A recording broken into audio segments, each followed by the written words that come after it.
Welcome. You've splash landed into this Prosecco-laden podcast, straight into the woo-woo pool with the crew of Ohm-g. We're just a simple group of tragically imperfect and highly empathic BFFs, exploring a wide range of atypical topics with humor, grace, and curiosity. This is Ohm-g.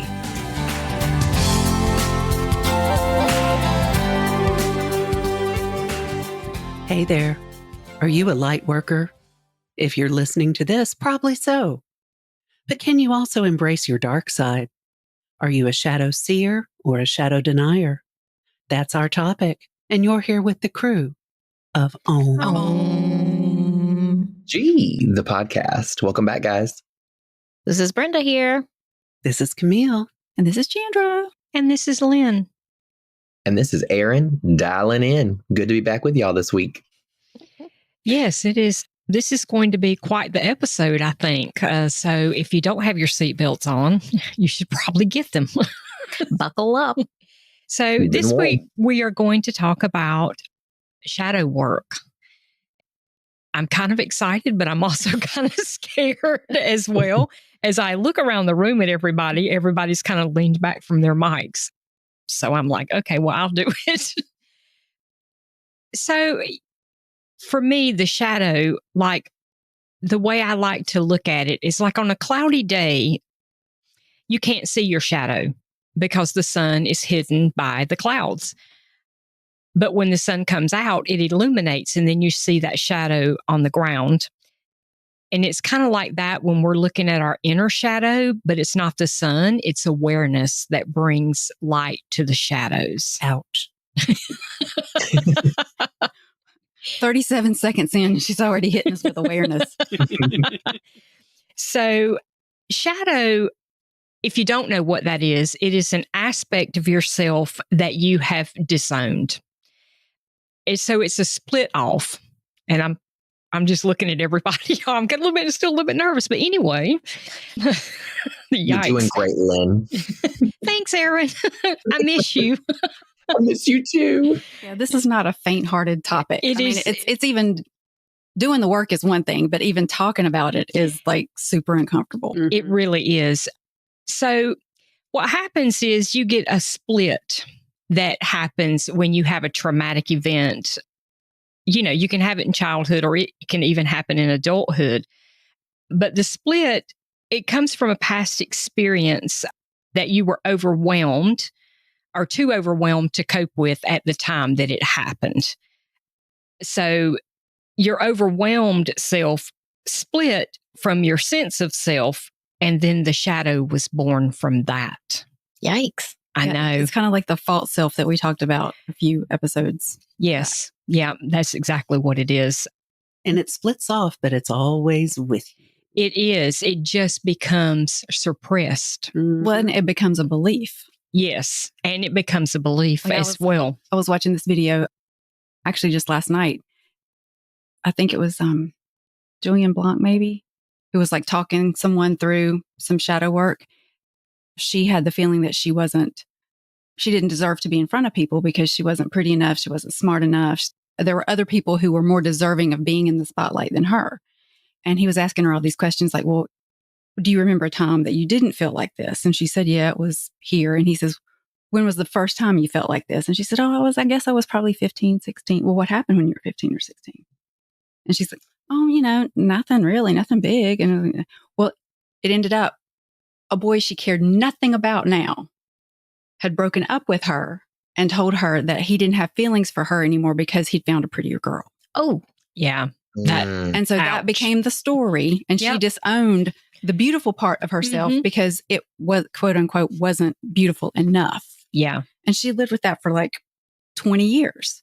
And didn't even realize she was living with it. Exactly. Yeah. Because she didn't, at 15, do you really remember a whole lot about how you, quote unquote, felt before you were feeling so much from 15 to 20 that anything before that was just, Right. Yeah, exactly. I hope karma found that boy, but go ahead. But anyway, So, but I digress, right? but a lot of times your shadow is experienced as not me, as in, I'm trying to like look at my notes, y'all, and come up with an example. So okay, I'm just going to stop and tell a little story right here. Do it. Tell a story. I used to have this friend who, more than anything, she hated for someone to use the excuse that the reason they were mean or the reason they said that to somebody is because they were drunk. She hated that. And she would always say, drunk people mean what they say. And then one day she sat me down and said some of the most horrible things to me that anybody has ever said to me. And when I confronted her about it, she said, I was drunk. I don't know what I was saying. Mm-hmm. That is shadow. Mm-hmm. And of course, And karma. yes. And also not taking responsibility for your actions, but that's another story. Seeing someone else triggered her because she knew that she would do the exact same thing if she was in that position. Yeah. I mean, she absolutely hated it. Like, listen, for months, I listened to her fuss about someone that said something to her, and it was her husband, actually. and he kept, I know. And he would, Still? yeah, I don't know. I ain't talked to her in like 5 years, but so he had said something to her, and then he said, oh, I was drunk. I don't remember what I said. And for months, I listened to that story, and then she turned around and did the same thing to me. I bet that goes back for her somewhere else in her life. Oh, yeah. Long time ago. I'm sure it does. Because I'm getting like, I don't know what her childhood was like, but like father figure doing the same kind of thing to her. Oh, could have been. That's what I was feeling too, Brenda. Like it feels like an old childhood wound from like a father figure that raised her. And so it's almost like other people hold, which I think we've talked about this a bit before, maybe not officially on the podcast, but other people holding up a mirror to ourselves for our shadow to be identified. So like for her, one of them at least was basically talking out of your ass when you're drunk, AKA saying what you really mean. And so she wouldn't ever own up to doing that herself, but it always bothered her when other people did it and used that excuse. Is that right, Lynn? Like that people can hold up mirrors for our shadow selves so that we can acknowledge them and heal them? And she disowned the part of herself that saw that as an excuse that worked. Right. Mm-hmm. Right. So in the position, she turned around and used it. Right. I'm even thinking back. I mean, there was a time in my childhood where my mom was battling some pretty deep depression and was on some medication and did some things and said some things that when I asked her about it years later, rather than saying, oh yeah, I was in a bad spot, I'm sorry I did that to you, it was like, well, I was on all that medication. Yeah. I have no recollection of what I said or did. I mean, it could even be something that even though even at the time you knew it wasn't intentional, once confronted about it and someone doesn't take the ownership of it, then it may not even be like the drunk thing. It may just be like, can't take responsibility. Yeah. The being held up that mirror and shown that, oh, it's okay to do mean things and not take responsibility for it. Oh, yeah. And that is, so when you're doing shadow work, like for me, like I look at things that bother me on the outside from other people. Yep. And I'll just listen, I will take responsibility for it. I used to be hella passive aggressive a lot. Who among us? Yeah. But we are from the South after all. Exactly. But I hated that. Like I hated, like when I would see someone being passive aggressive, I hated that about them. I was like, why do you have to be like that? And then one day that mirror got flung up in my face and I was like, oh, that's me. And that's a part of me that I hate that's hidden. And so that got brought to light for me and I was able to like work through that and figure out what caused that. And that helped me to heal it. But passive aggressive people, you have to know, like when you're dealing with those folk, those folk. That's my Southern coming out. I love it. First of all, they have trouble for whatever reason expressing directly their feelings. Probably because they were told to sit down and shut up when they were little. Consequences. Yeah. Learn to move around them. Exactly. Don't cry, I'll give you something to cry for kind of situation. Yeah. Don't speak unless you're spoken to. And so you have something to say, so you have to do it in kind of a passive aggressive way, which check and check. Also, I think when people don't want to deal with conflict, they'll be passive aggressive instead because they maybe were never given the tools of how to communicate or weren't allowed to speak anything negative. That's 100% true. Yeah. The good thing to understand about that, though, y'all, if y'all are dealing with somebody who's passive aggressive, just make sure that you know that deep inside they're really unhappy and sad. And so, well, and at conflict with themselves because they can't even admit things to themselves, much less outwardly. Yeah. So there's a huge conflict going on inside. Yeah. Not that I speak from experience or anything. And I think people aren't even aware when they're being like that either. I think it becomes so much of habit, who they are to communicate in that way. Oh, yeah. Yeah, I think so too. Like I had no idea I was passive aggressive. None. Yeah. I think some of that for me, again, who among us? I think some of that for me is some shadow stuff that came up within the last year, kind of to what Brenda pointed out earlier, like conflict avoidance or like being uncomfortable with conflict, like recovering people pleaser stuff. You know, you don't want to rock the boat or you don't want people to think badly of you or whatever. But I think some of that too, for me at least, was like rejection sensitivity was where some of my passive aggressiveness came from. Because if I didn't speak my need or actually speak my mind without it being coded in something passive aggressive or comedic or whatever, then my guard was still up, right? And it didn't, like, I couldn't be told no. And if I did, I didn't have that emotional attachment to it, if that makes sense. So what you just speaking on. And two, with that rejection sensitivity, you're already so super sure that everybody already hates you. It's like, well, I can't give them one more reason. Like I can't put one more thing out there to make it worse. And sometimes you just don't want to make someone else feel the way someone made you feel. You know what I mean? Yeah. Yeah. I feel like you're talking to me about the comedic. No one in this room. Yeah, because I tend to fire signs, Lynn. Yes, I tend to, or I used to tend to like cover it with comedic, so I didn't hurt anybody's feelings, but I was being really passive aggressive about it. Kind of like following up what you say with, just kidding. Yeah. And knowing there's truth to that. Right. So, yeah. So am I just going to be the only one that talks today? I'm looking around the room. I got like 20 pages of notes, but go ahead, Brenda Sue. I can share a story. Working with my shadow self, I think mine, like one big thing for me was rejection. And I had a boyfriend, like my first love, and he broke up with me in a letter. And he wasn't living in the area anymore, and he had found a new girlfriend. And I'll never forget how devastated, at that age too, you're a teenager, how devastated I was. And I had nobody to talk to. Like my parents, you didn't really talk to your parents about that kind of stuff because they kind of didn't approve of me having a boyfriend anyway, because, no sex before marriage and all that. And I think that led me to relationships of I was going to be the one to leave. And whenever, and when someone would break up with me, guilty. There was this one guy that I dated, and I really, really liked him a whole lot. And I just felt such a weird connection with him. And we were sitting on the couch. We've been dating for like maybe 3 months. And he wanted to talk to me, and he was breaking up with me. And my initial reaction, like I didn't even have time to think about it. I was like, oh, not again. And that's what came out of my mouth. And he hadn't broken up with me before, but, it was like, oh, here we go again.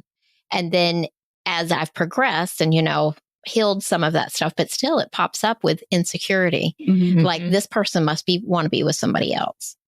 And that's even happened in my current relationship for like the first 2 years. It took me that long to like feel safe. I don't get that as much with friendships because I feel like I've had some really good friendships, but especially in male-female relationships, it's like that rejection, I guess. Yeah. Wow. What took me the longest, I guess, to figure out, for lack of a better way to say it, is, everyone says, well, do your shadow work and embrace your shadow and integrate your shadow. And of course, ADHD over here, sitting here, that needs like the blueprint and the floor plan and needs to see it from 10,000 feet before we start. I need to know where I'm going, right? It's like, okay, how? Where? Like, that sounds really nice and it sounds really simple, give me the 5-step program. Like, where do you start? What do you do? What does it look like?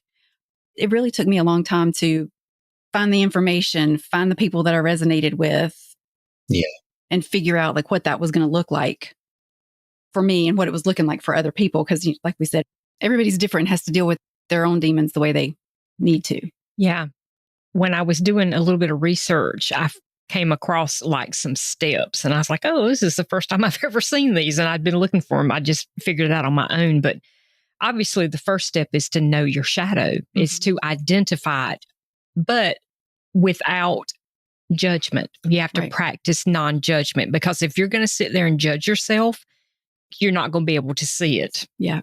It goes back to that neutral observer. Yeah. Like when you get triggered, go, oh, that curiosity. Oh, that's interesting. Mm-hmm. Yeah. It's hard to do. Why did that? Mm-hmm. Why does that bother me so much?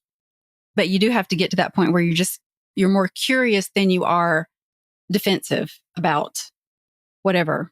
Yeah. Whatever happened emotionally or mentally in your experience. Yeah. Yeah.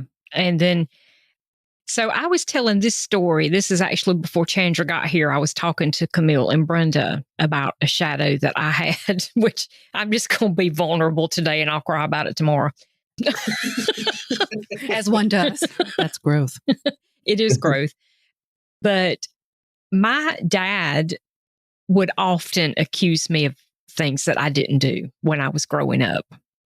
And it was little stuff, but he would do it in front of people to like bring in like humiliation or whatnot. And so what I learned from that, though, was to make excuses for everything. Or is that the right word? Make excuses? Explain yourself. Explain myself. Over-explain. Yeah, that's what I was looking for. Thank you, Brenda. Mm-hmm. My mind's turning to mush. Because we're being vulnerable. Because we're being vulnerable. Yeah. But yeah, I would over-explain myself. Thank you, Brenda. I got your back, girl. My brain is now like, shut up. Don't tell my dirty secrets. Exactly. But I would over-explain myself about everything, and I would get really defensive about it.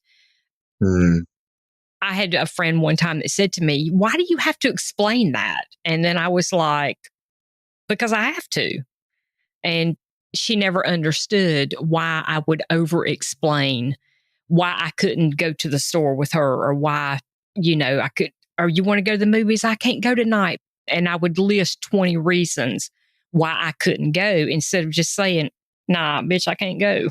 Right. No is a complete sentence. It is. And it took me a long time to learn that. And sometimes I'll still find myself like over explaining, but then I'll catch myself and be like, you don't have to do that. I do that all the time.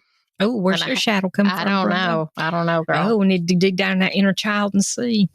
Well, I think a piece of that as you were talking, I was like, oh, because I just sort of realized that's something that it still comes up for me for sure, but I feel like I've integrated somehow a little bit more. And I think some of that came from, it wasn't like you were saying, Lynn, like I would, most often it was in like social situations. Like if I was invited to do something or asked to do something or whatever, and it was that I had like X, Y, and Z going on instead, or I didn't feel well or whatever the case was. Like there was a reason for me not being able to do it, even though I would have liked to.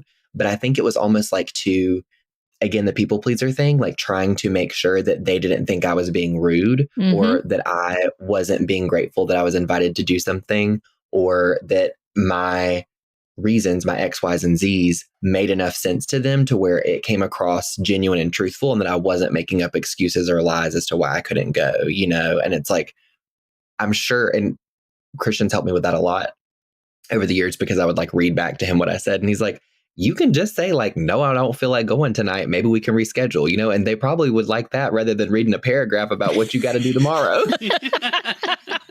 Same, like, Aaron. Good point. And I think sometimes that comes from if you're chronically misunderstood.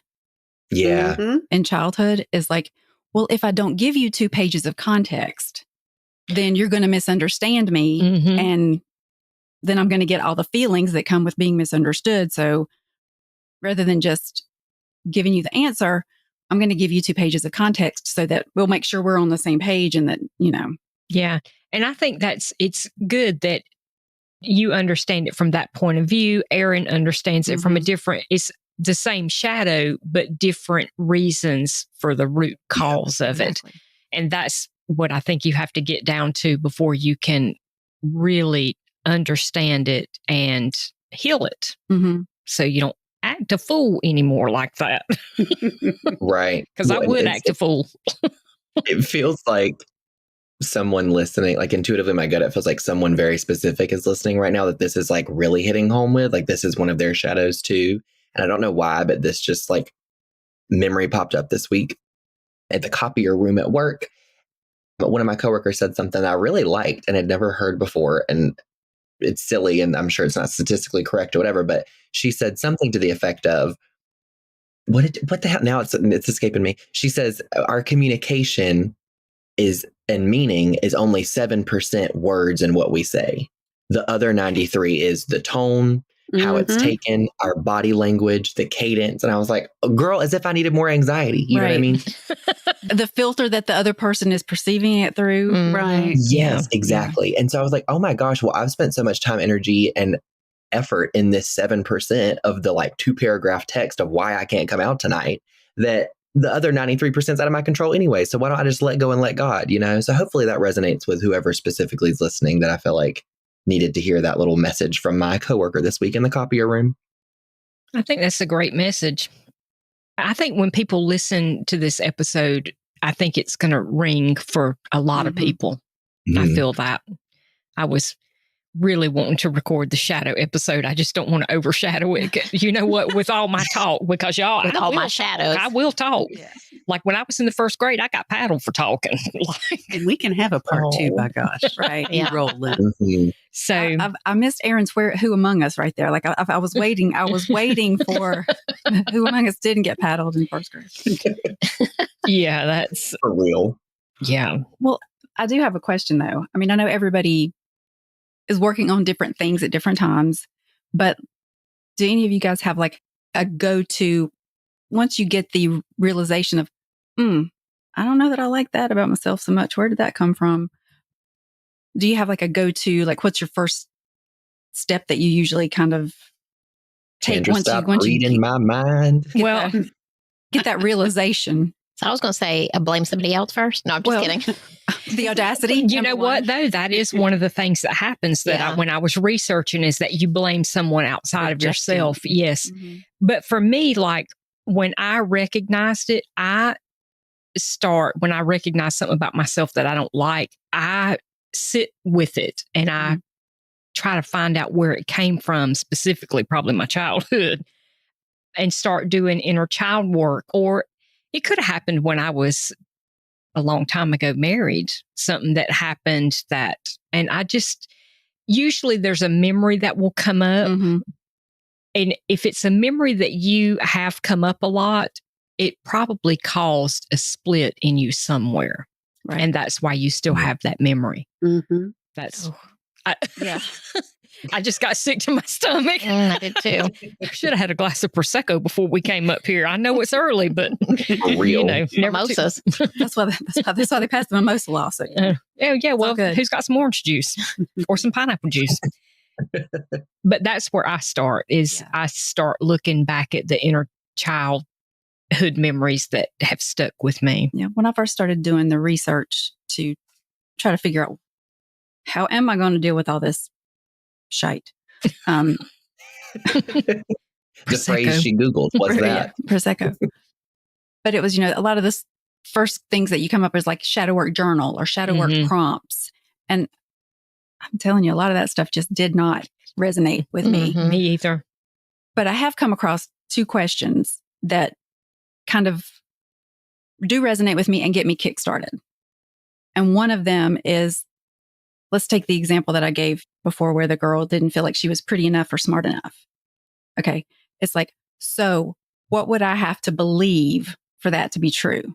Because there has to be a limiting belief somewhere. There has to be something that, Because, once we become aware, we all know that we're souls, we're all connected, we're part of all that is. The fact that we're not something enough is illogical. We logically get that. Right. If it's still affecting you, there's a belief somewhere that's creating that feeling, right? And so kind of like tracking back through like, okay, what would I have to believe about myself for that to be true? And it's kind of like the same approach, but a different way to ask it is like, when did I start being not pretty enough? When did I start feeling not good enough? Yeah. Because usually that, like you said, that'll bring up some kind of memory or some kind of, or at least an age where you can maybe come up with some kind of shift or change in your lifestyle, life events, whatever, that may have triggered something or split something off. Yeah. I remember specifically asking myself the question, why do I feel so unworthy? Because that was a big thing for me. And as soon as I asked myself that question, I heard my dad saying to me, "You're not worthy." And I was like, oh, that's where that came from. And my dad just slammed the door, y'all. If y'all didn't hear that. I think he did. That was my dad. He's like, you talked about me long enough now. I'm getting the hell out of here. But yeah, he's like, guy has left the building. If you're just going to talk about me, I'm going to leave. But here's the thing. I have forgiven him for a lot of that stuff. But yeah, Guy Green, he also slammed the door the day of his funeral, just so y'all know. That's a whole nother story. But he absolutely, my brother and I both heard it at his funeral. So he just slammed the door here. So anyway, what was with unworthiness? So anyway, the memory came up, and that's how I was able to like work on that within myself, is going back and just being like, that wasn't true. That's how he felt about himself. Right. And it was a reflection of his He was trying to project that off of himself onto someone else. Yes. Mine was my third grade teacher. When we've been talking about this, it's like all of that stuff and that feeling like a bad person has come in with my relationships over the years too. With my first husband. Y'all know I've been married a few times. I've said that before. So I ain't ashamed of it. It is what it is. She said she's going to be the one to leave. I don't know if y'all was listening in the beginning, That's but right. boy. That means you're open to love, baby. Yeah. But That's right. My first husband was a real son of a bitch, and he was very verbally. Why don't you tell us how you really feel? We said we were going to be vulnerable here, Brenda. Let's not mince words. He was He was very verbally abusive, and I should have run like on day 5. But, I didn't know what I was doing. And so I stuck with it. And then finally I left because I told him one day, he would come in and tell me, you just need to leave. You need to get out of here. You just need to go. And like so mean. And so I told him in a very mature way that I was very young, 21 maybe. If you keep telling me that, I'm going to leave because it hurts my feelings and it's mean. And so he came in one night. I had gone to bed because I had to get up and go to work the next morning. And he came in just so cold and calculated. I was pretending like I was asleep because who amongst us haven't done that? Many times. And he says to me, you just need to get out of here. So I went to work the next day, came home, packed my shit, and I was gone before he got home. But his mama sent the preacher over there. And the preacher said, because I was there collecting like the last piece of item that I had there. The preacher said to me, you made a commitment to God. Why are you leaving? And I told him, I was like, you haven't lived with us. You don't know what our life is like. And I left. But it pissed me off so bad. But that comes back to that religious trauma bullshit too. Mm-hmm. Yeah. See, I'm mad about it, talking about it now. Yeah. But you're doing your shadow work here live. Look at you go. Getting triggered live. Exactly. Well, that was like a double whammy. It's like spirit. Yeah. It wasn't enough just for the relationship for you to move out. They're like, Lord, you better bring the preacher in. Give Brenda 2 black eyes today if we're going to do it. You right? know? Mm-hmm. That actually happened to me too, but that will save that story. My dad, who was the preacher, my ex-husband called him and said, you better do something with your daughter. She's getting ready to leave me. And my dad called me and like, he just wrung me out, y'all. And I just let him do it. And then when he finished, I said, you have zero idea what you're talking about. Anyhow, as Brenda was talking, though, I was kind of looking back through my notes and we're talking about how to figure your shadow out and how to integrate it. a good way they were talking about to integrate it. And I was like, I think that is a good way, is to share your shadow with others when you see it, and let them like just talk through it and let them help you, and know that they're not judging you either. Cause I don't judge any of y'all for anything. Like, cause I love y'all. I will cut a bitch for y'all. I know you will. I'm just saying. I'm verklempt. I will run them over with my clown car. Like clutch my pearls. But when you're more authentic and you're honest and you're vulnerable with people who respect you and with people who are trustworthy, it helps you to integrate that, because then you stop feeling bad about it because your friends are okay with it. Well, yeah. A lot of times it's your own BS in your own head. Yeah. Mm-hmm. You have a problem with it because you're afraid you're being that way. But then you talk to, because I remember I was going through the stuff and my mother was triggering me every other 5 minutes about not taking responsibility and the victimhood mentality. And I started, of course, going down the rabbit hole, as I do. We all know that I do, about victim mentality. And what does that mean? And what does that look like? And I'm like, well, damn it. I'm 7 for 10. So I guess, I'm doing the same thing. But I did have a conversation with Brenda and I was like, are y'all sitting over here in the corner going, if she just takes some responsibility, are y'all seeing that in me? Because evidently that's why it's triggering me. But none of you guys ever had that experience about me. So it was literally all in my head and just my own thoughts about it, that where I wasn't taking responsibility, not that my actions weren't taking responsibility. Yeah. And we all know thoughts aren't real. So it was my own little prison that I was putting myself in. And it's kind of like, once you realize that, then it kind of like, at least partially, there may be some deeper work to do, but at least partially it kind of evaporates. It's like it loses its power. Yeah. Before we wrap up, I do have one more question. What do you think someone should do when some of the things that they're dealing with about their shadow have come from past lives, parallel lives? Like karmic things that you've been dealing with, like lifetime after lifetime after lifetime after lifetime. QHHT. Yeah. Upcoming episode, ladies and gentlemen. I think that's a great way to look at some of that stuff. Absolutely. Or Akashic Records reading to get to understanding. Yeah. Yeah, because if you bring it through from a past life, you're not going to see it. Like, you're not going to be able to identify where it's coming from. Right. So you're not meant to until you do the work. Right. But when you do the work, if you have an Akashic reading or you do the QHHT and you can get back and identify that it doesn't even come from this lifetime, then I think that can set you on a I'm glad you said course. that, because I actually had a reading on Friday, and there was something that I was dealing with, and I couldn't. When I would think the thought, I got this like visceral reaction. But I'm asking all my shadow questions and I'm doing all my journaling, and I can't figure out, like, why am I feeling this way? And what she said was, she explicitly gave me a visual of the past life. And it was kind of like the feeling in the back of my head was like, oh yeah, I remember that. But the lifetime that she talked about was even different than the lifetime that I got in the QHHT, different to the lifetime here. And what she was saying was, here's where it started. And you've been dealing with it lifetime after lifetime. And I'm getting chills even as I'm saying it. I'm getting chills. Yeah. You've been dealing with it lifetime after lifetime, and you've been going through it. And now you're at the point where you're ready to like face it because you've grown out of it. It's not just going to happen for me. Like that kind of stuff just doesn't happen for me. And it was poverty mentality. Yeah. And she says, now you're in a lifetime where you've learned how to be self-sufficient. You've learned how to make money. You know, you can do it. You've created your own security, blah, blah, blah, blah, blah, blah, blah.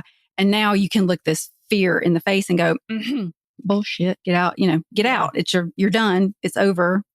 I've learned that. Right. Yeah. It's still there and I'm still working on it, but at least now I feel like I have the tools to start to dissolve it. That's awesome. Yeah. It's like taking off another layer and another layer. And eventually we get to the bottom of that wound.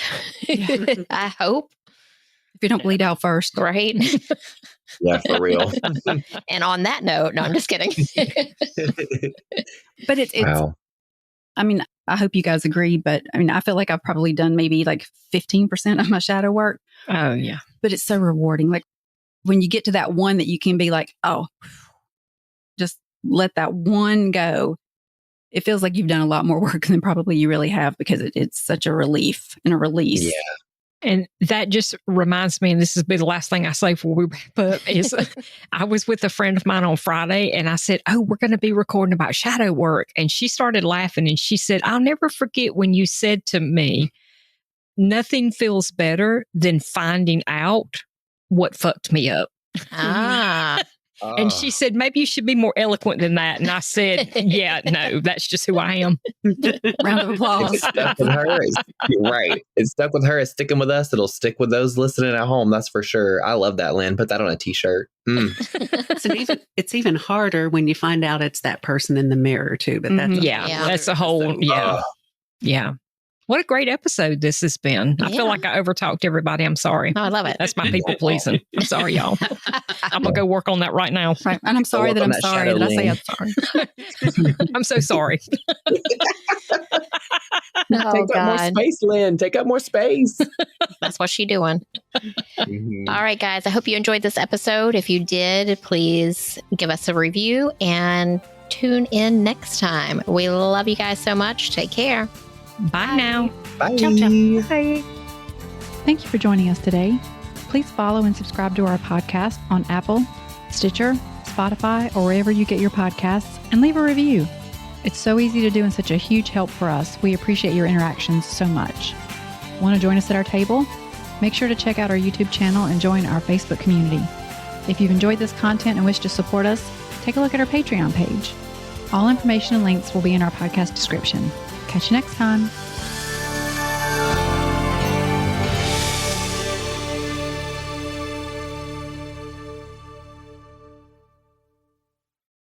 This podcast is part of the Sound Advice FM network. Sound Advice FM. Women's voices amplified.